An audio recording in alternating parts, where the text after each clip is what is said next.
अस्सलामुअलैकुम। कैसे हैं आप सब? अल्लाह हमेशा आप सबों को अच्छा और खुश रखे। किसी की कोई तकलीफ हो तो अल्लाह अपनी रहमतों से उन तकलीफों को खत्म करे। हर घर को, हर इंसान को खुश व आबाद रखे। आमीन या रब्बुल आलमीन। ये चैनल मैंने बच्चों के तालीम के लिए निकाली हूँ। इससे आने वाले पैसे उन बच्चों को दिए जाते हैं जिन बच्चों को आगे पढ़ने के लिए पैसों की जरूरत है, और आप सबों को दिखाया भी जाता है। आप देख लो, और आपको अच्छा और सही लगे तो इसे सब्सक्राइब करो, लाइक करो, शेयर करो और चैनल आगे करने में मदद करो। इंशाल्लाह अल्लाह रब्बुल करीम अपने सबों की गैबी मदद करेंगे और अपने सबों को जज़ाए खैर भी देंगे इंशाल्लाह। आज मैं बना रही हूँ चना दाल मीठी, जो बहुत पुरानी रेसिपी है, मेरे दादी नानी से भी पहले की। बहुत मजेदार लगती है। आप देख लो, चने की दाल नारियल के दूध में पकाई जाती है, गुड़ डालकर, अंडे डालकर। चलो, एक पाव किलो चना दाल है जिसको मैंने 3 घंटे भिगा के धो के ली। एक गुड़ है ओरिगेनो, जो है 150 ग्राम, और ये है दूध। एक छोटे दरमियानी नारियल का दूध है, गाढ़ा गाढ़ा निकाला हुआ दरमियानी नारियल, न छोटा है न बड़ा है। एक इलायची खोल कर उसके साथ दालचीनी के 2 टुकड़े ली हूँ। ये थोड़ा जाफरान, जगह जाफरान ना हो तो चलता है, इलायची पाउडर जाएगी। ये घी जाएगा, ये जाते वक्त मैं आपको दिखाऊंगी। ये मैं आज आपके लिए नाप के ले रही हूँ, कम ज्यादा हुआ तो दोबारा उसमें डालूंगी, क्योंकि मैं ऐसे ही अंदाजन करती हूँ। आज आपके लिए नाप के लिए ले रही हूँ। कुकर ली हूँ क्योंकि कुकर में दाल जल्दी हो जाती है, और गुड़ डालना है तो दाल एकदम फाइन होनी चाहिए, बाद में गुड़ डाले क्योंकि दाल दोबारा कड़क हो जाएगी। मैं दिखाऊंगी आपको जैसे करी हूँ। इसमें डाल रही हूँ 2 टेबल स्पून घी देसी डालूंगी तो बहुत अच्छा है। इसमें डाल रही हूँ इलायची और दालचीनी। इसमें डाल रहे हैं अब दाल।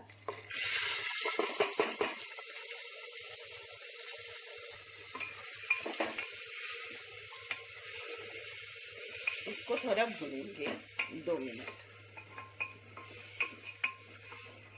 इसको 2 मिनट मैंने भून दी घी में। इसमें अंडे भी जाते हैं लास्ट टाइम में, अगर आपको डालना हो तो डालो, नहीं तो मैं नमक डालो, मैं डालूंगी जो आपको दिखाऊंगी। इसमें पानी डाल रही हूँ, पानी इतना डालने का कि सिर्फ अपनी दाल उसमें नरम हो जाए। पानी ज्यादा डालने की जरूरत है क्योंकि इतना दूध उसमें डालने का है। सिर्फ उबलने के लिए 3 सीटी के लिए मैंने पानी डाली। अब इसको 3 सीटी लूंगी।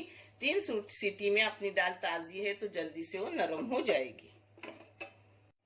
इस दूध में जब तक सीटी आ रही है तब तक इस दूध में गुड़ काट के डालूंगी, थोड़ा जाफरान डालूंगी, यानी जाफरान उतना अपना पिघलेगा, रंग निकलेगा जाफरान का।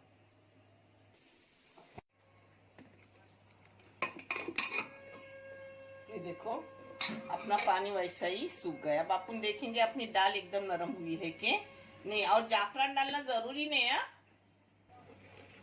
ये देखो,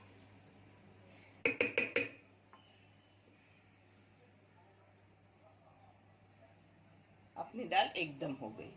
एकदम होने, ऐसे एकदम मैश होने के बाद, यानी टूटे ना, ऐसी ही रहे कि दाल दिखने में दिखे मगर एकदम नरम हो जाए।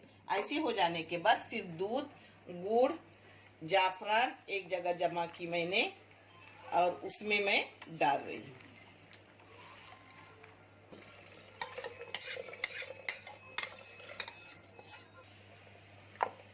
अब देखो,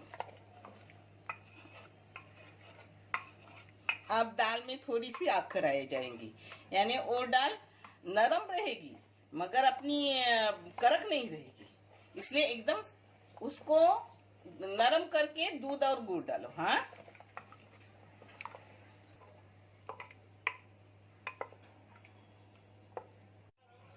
इसको मैंने टोप में डाल दी। आप चाहे तो ऐसे ही अंडे कुकर में भी फोड़ सकते हो, मगर मुझे अच्छा लगता है टोप में कुकर से।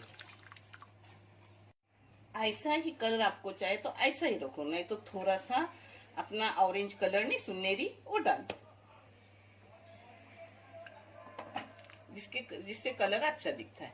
ये चावल की रोटी के साथ, गेहूं की रोटी के साथ और ऐसे भी खाने को बहुत बेहतरीन दाल लगती है। ये खासकर बारिश में बनाती थी मेरी माँ, मगर मैं ठंडी में बना रही हूँ। मैं हमेशा बनाती थी मगर आपको वीडियो नहीं करके दिखाई, क्योंकि मुझे वीडियो करने को कोई कभी कभी रहता नहीं। अब इसमें जाएगा थोड़ा सा नमक। जैसे मीठी चीज में अपन कम डालते हैं वैसा थोड़ा सा नमक भी डाल दो इस जगह पर। ये देखो 2 चुटकी नमक।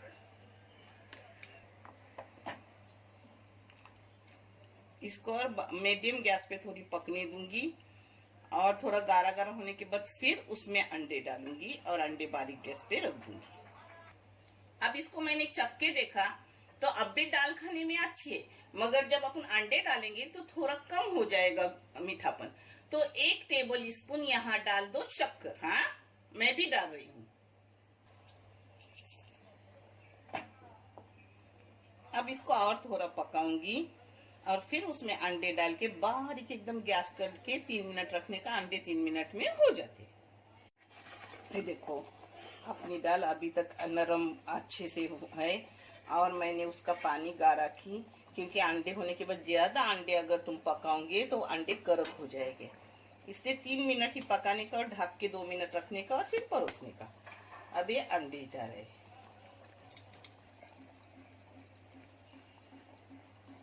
ऐसे तीनों अंडे डाल रही हूँ 3 सेट में। ये देखो तीनों अंडे हो गए। अब इसको 3-4 मिनट रखने का और फिर बंद करके 2 मिनट रखने का, फिर परोसने का। मैं आपको परोस कर ही दिखाऊंगी। और अंडे डालना जरूरी नहीं है, बगैर अंडे से भी दाल अच्छी लगती है। रोटी के साथ भी खाने, सिर्फ चम्मच से खाने भी अच्छी लगती है। बहुत बेहतरीन है ये दाल। ये देखो अपनी दाल अच्छे से होगी, मीठी टेस्टी दाल। आप भी करो, आप भी खाओ, बहुत मजेदार रहती है। देखिए ये देखो अपनी हेल्दी टेस्टी मीठी दाल हो गई। आप भी करो, बहुत अच्छी, बहुत बेहतरीन है। खाने में भी टेस्टी और अपने जिस्म के लिए भी अच्छी। और मेरी बेटी ने नूडल्स बनाए मगर उसकी रेसिपी नहीं की, क्योंकि आप लोग उसको ज्यादा देखते ही नहीं। तो बोली मम्मी बेकार में क्यों वीडियो के लिए टाइम बर्बाद करे, वो देखते नहीं। तो उसने ऐसे ही बनाए। और समोसा ये मेरी है रेसिपी, जो मैंने पहला वीडियो ये गया हुआ है, जो बहुत बेहतरीन, बहुत टेस्टी है और जिसके ऊपर मेरी रोजी रिज्जक अल्लाह ने पाबूद कर दी, अल्हम्दुलिल्लाह। ये नॉन वेज वाले समोसे बहुत बेहतरीन, बहुत अच्छे। आप देख लो, पहला वीडियो गया हुआ है वेज समोसे का। और ये है मेरी बेटी ने बनाए हैं चिकन चीजी पेटिस। चिकन चीजी पेटिस जो बेटी ने बनाए थे, उसका वीडियो नहीं किया हुआ है। मेरे बहुत चिकन चीजी पेटिस गए हुए हैं और ये मैंने बेटी ने बनाए अपने। थोड़ा चिकन उसमें डाली, थोड़ा इसमें डाली और कर दिए, जिसके 5 हो गए। देखने के लिए बहुत सारा शुक्रिया। जज़ाकल्लाह खैर। अल्लाह हाफिज।